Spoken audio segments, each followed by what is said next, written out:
You know, the mind is a great place to get lost into. Its wondrous imaginations, its deepest lows, and even the darkest points of its time. But how much darker in a place can you go in your own mind? And that is the question that this film finds itself answering. What film am I talking about? I'm of course referring to this film right here, Shudder Island, directed by Martin Scorsese and starring Leonardo DiCaprio and Mark Ruffalo. And just look at this amazing DVD cover. It also was distributed by Paramount Pictures, and this is film what you can call really a depressing horror story.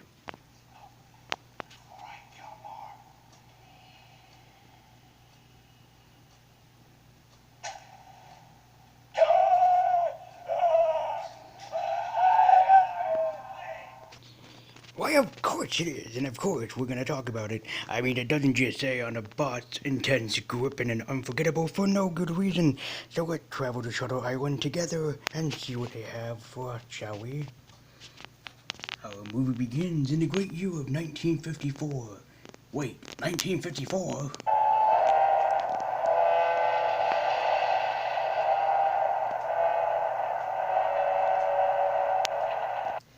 Oh, god damn it, Godzilla, we're not talking about you. Get your ass out of here. I'm kidding, of course.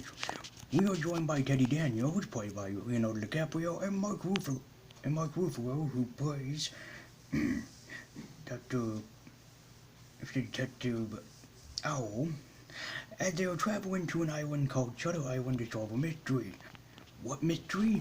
Why, the simple disappearance of a young girl. What else would you expect from a psychological horror film? But that's where it turns around. The premises at first for this movie is quite simple.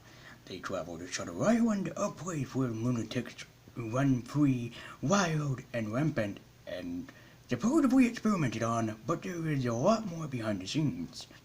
This becomes more of a play with the main villain, played by Ben Kingsley, of course. Because, well, there are certain moments of this film where Leonardo DiCaprio's characters have certain war flashbacks, and that's fine and dandy, except they fit in rather quickly in this film and they don't serve any point. But the film has one riddle it wants us to solve: the Law of Four, who is 67.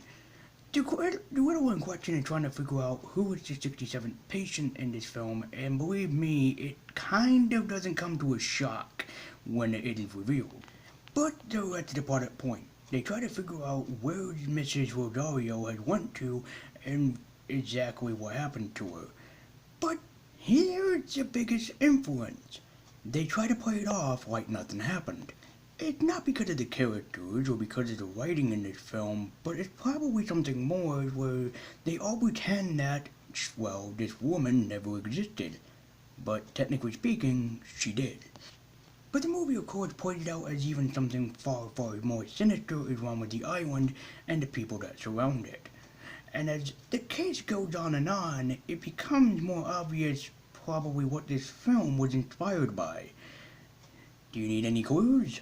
Well, let me give you a couple of them, and then you try to figure it out. Are you alright, little pal? I'm fine, it's just,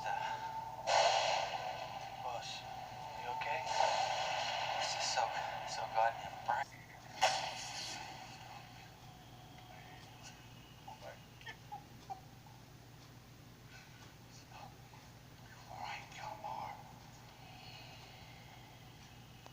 In my experience, this game is trying to become a lapse of both Outlast and Silent Hill.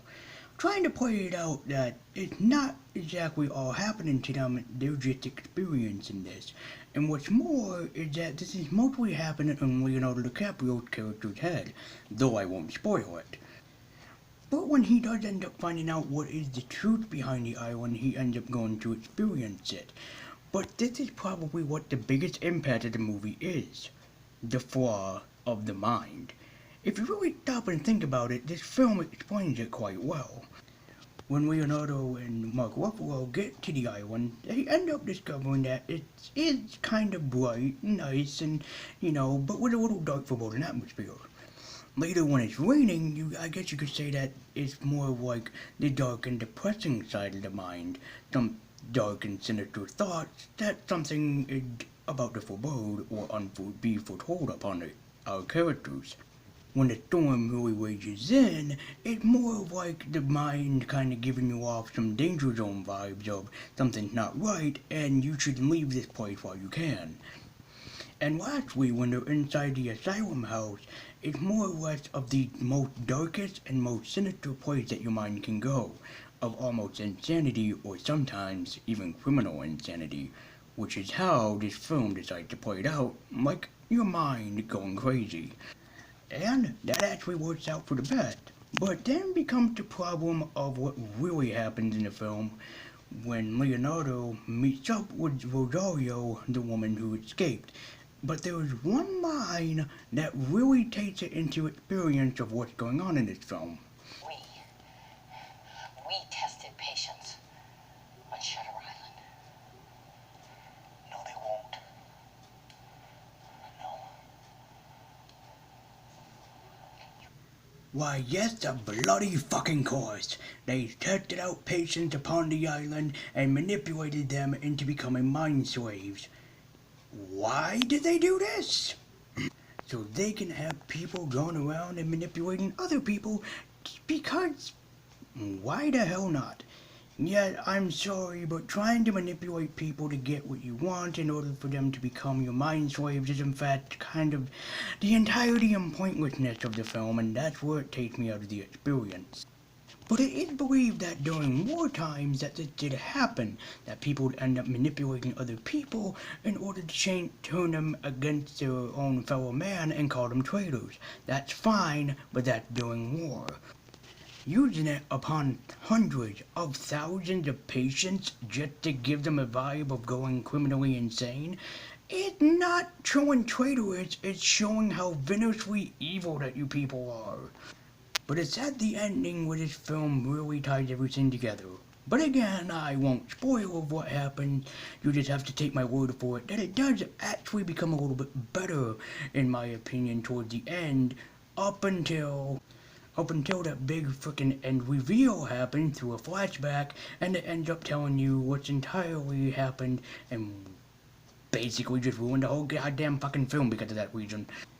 It is a good movie, but just remember that it's flawed. Because with every great movie, there must come some good flaws. But all I have to say for your goddamn twist ending Martin Scorsese is one thing.